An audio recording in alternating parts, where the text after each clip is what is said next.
Selamat malam, saya atas nama Rinda Saflina Baswaja dengan NIM 20030300103 kelas C semester 2. Pada malam hari ini saya akan mempresentasikan tugas untuk memenuhi ujian akhir semester teori sosiologi klasik. Untuk memenuhi ujian akhir semester teori sosiologi klasik. 4 tokoh utama dalam teori sosiologi klasik. Yang pertama, Auguste Comte. Auguste Comte dilahirkan di Montpellier, Prancis pada tahun 1700. 4 tokoh utama dalam teori sosiologi klasik. Yang pertama, Auguste Comte. Auguste Comte dilahirkan di Montpellier, Prancis pada tahun 1798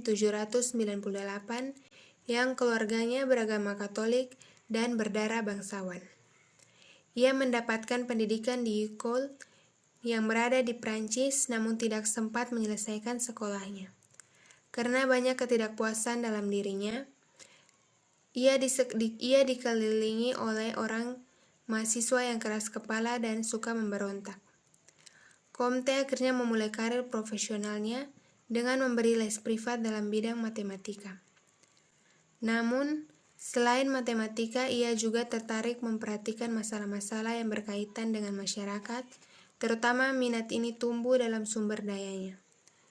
Setelah itu, ia berteman dengan Saint-Simon, terutama minat ini tumbuh dengan suburnya setelah ia berteman dengan Saint-Simon dalam mempekerjakan Comte sebagai sekretaris pada tahun 1042.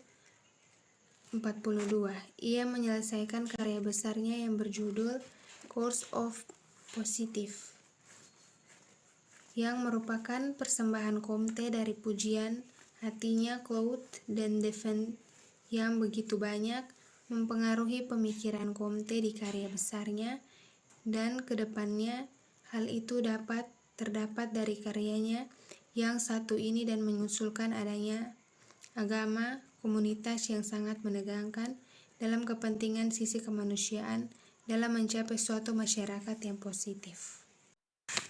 Comte hidup pada masa akhir revolusi yang berada di Prancis yang termasuk di dalam serangkaian pergolakan yang terus berkesinambungan sehingga Comte sangat menekankan arti kepentingan keseteraturan dalam sosial. Pada tahun 1857, ia mengakhiri hidupnya dalam kesengsaraan dan kemiskinan, namun demikian namanya tetap kita kenang hingga sekarang ini karena kegemilangannya pemikirannya serta gagasannya. 3 tahap perkembangan manusia dalam kajian tokoh sosiologi menurut Auguste Comte. Yang pertama, tahapan teologis yang menjelaskan bahwa segala sesuatu yang terjadi di dunia dikendalikan oleh kekuatan gaib. Yang kedua, tahapan metafisik merupakan tahapan transisi teologis menurut positif. Tahapan ini ditandai dengan kepercayaan Tuhan yang diseimbangkan dengan pemikiran manusia. Tahapan positif ditandai dengan perkembangan ilmu, pengetahuan manusia yang memusat pada perhatian, pada data empiris untuk menjelaskan segala sesuatu yang terjadi di dunia. Herbert Spencer. Herbert Spencer merupakan seorang filsuf Inggris dan seorang pemikiran teori liberal klasik yang terkemuka. Ia lahir tahun 1820 dan beliau wafat pada tahun 1903. Dalam tokoh sosiologi klasik, Spencer sendiri merupakan filsuf yang terkenal berasal dari negara Inggris yang tergolong dalam tokoh sosiologi klasik. Salah satu karyanya Spencer tentang sosiologi ialah mengenai perkembangan terhadap perkembangan lembaga, keluarga, lembaga agama, lembaga politik, dan pengendalian yang terjadi akibat perubahan dalam masyarakat. Lembaga ini dipandang sebagai pencetus dari dalam kajian perkembangan ilmu.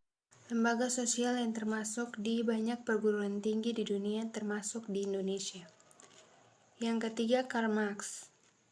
Karl Marx menurutnya dalam teori sosiologi yang terkenal adalah mengenai masyarakat kapitalis dalam dua kelas, yaitu yang pertama kelas pemilik modal atau bourgeois yang menguasai produk dan jam kerja yang terjadi pada buruh.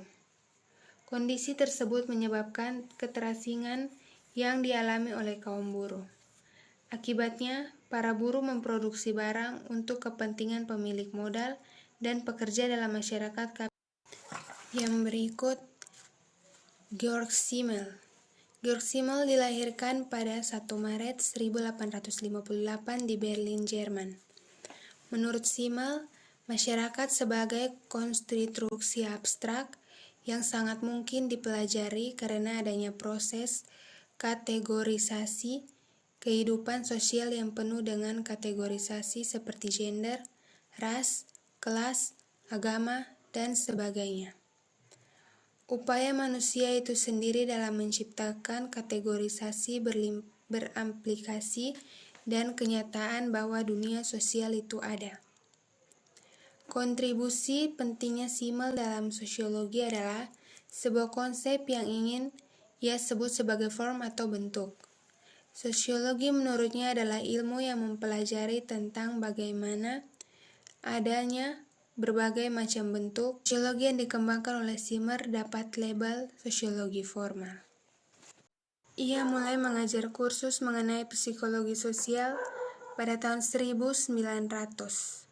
Pada tahun 1961 sampai 1970, kursus tersebut diubah menjadi kursus lanjutan atau sebuah catatan stenografik mahasiswa mulai tahun 1928 yang menjadi landasan bagi hal-hal yang didiskusikan diusul dengan sebuah kursus di bidang psikologi sosial elementer yang mengajar setelah tahun 1919 oleh Edward Faris di Departemen Sosiologi kursus itu.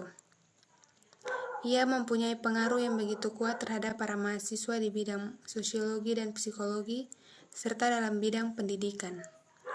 George terlibat dalam pembaharuan sosiologi.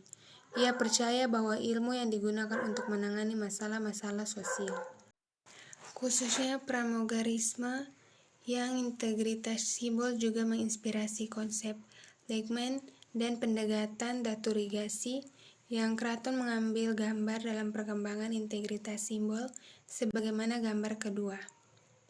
Aliran paradigma yang dirumuskan John Dewey yang berasal dari aktivitas yang diciptakan ketika tidak dalam berhadapan dunia. Kedua manusia mengingatkan melandaskan pengetahuan dan apa yang terbukti berguna bagi mereka. Yang ketiga, manusia mendefinisikan objek fisik dan objek sosial yang mereka temui berdasarkan kegunaan bagi mereka, termasuk tujuan mereka. Yang keempat, bila kita ingin memahami orang yang melakukan tindakan, kita harus berdasarkan pemahaman itu bagi apa yang sebenarnya kegunaan bagi mereka, termasuk tujuan mereka. Yang keempat, bila kita ingin memahami orang yang melakukan tindakan, kita harus berdasarkan pemahaman itu bagi apa yang sebenarnya. Tokoh ilmuwan yang memiliki adil utama sebagai perintis interaksi simbolik adalah Gilbert Mead.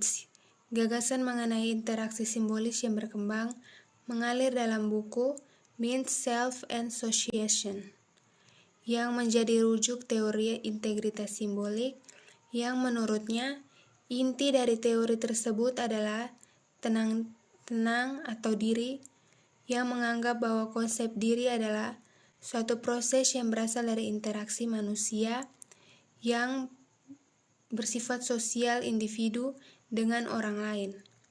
Bagi Mead, individu adalah makhluk yang bersifat sensitif, aktivitas keaktifan dan inovatif. Keberadaan sosialnya sangat menentukan bentuk lingkungan sosialnya. dan dirinya sendiri secara efektif. Dalam hal ini, diri akan mengalami proses internalisasi dan interpretasi subjek dan realitas struktur yang sangat luas.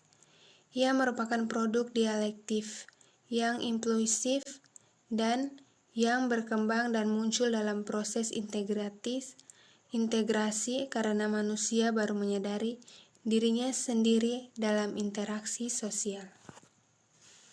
Baik, sekian hasil presentasi dari saya. Terima kasih.